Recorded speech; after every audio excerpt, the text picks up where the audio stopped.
Tales of Our Land. Father and Son. It was 3 soldiers, escaping from the rout of Braddock's forces, who caught the alleged betrayer of their general, and did put him to death.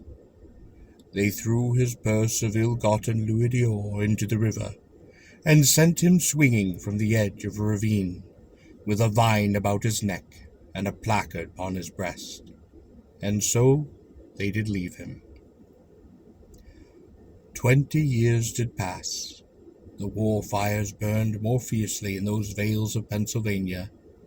But too old to fight, that schoolmaster sits upon his door near Chad's Ford, and smokes and broods upon the past.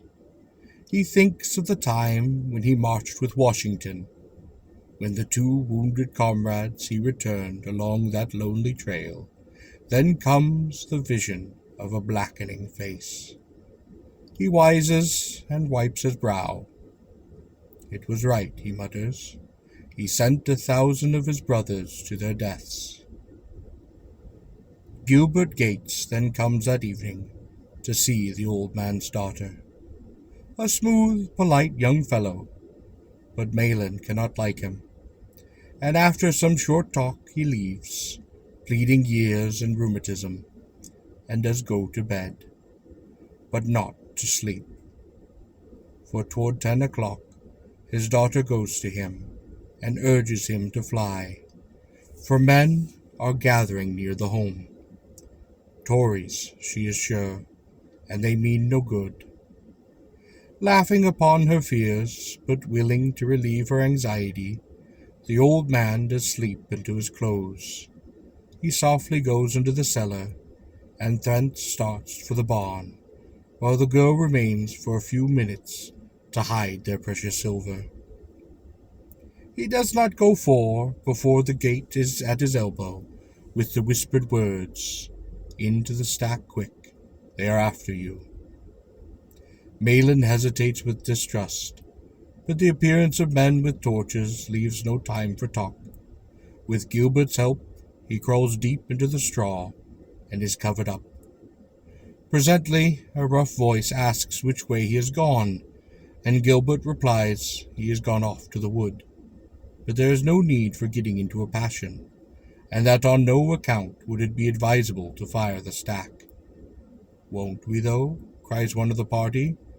"We'll burn the rebel out of house and home." And thrusting his torch into the straw, it is cooked ablaze in an instant.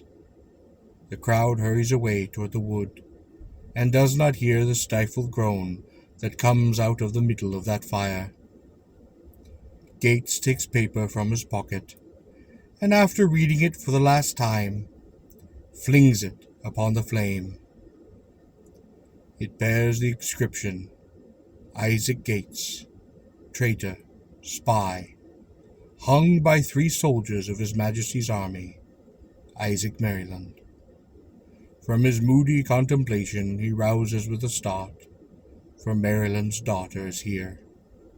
Her eyes are bent upon a distorted thing that lies among the embers, and in the dying light of the flames it seems to move. She studies it with close, then with cry of pain and terror she falls upon the hot earth, her senses going out, not to be regained in woeful years. With head low bowed, Gilbert Gates trudges away. In the fright at Brandywine next day, Black Samson, a giant of a Negro, armed with scythe, sweeps his way through the red ranks with the sable figure of time. Maryland had taught him. His daughter had given him food.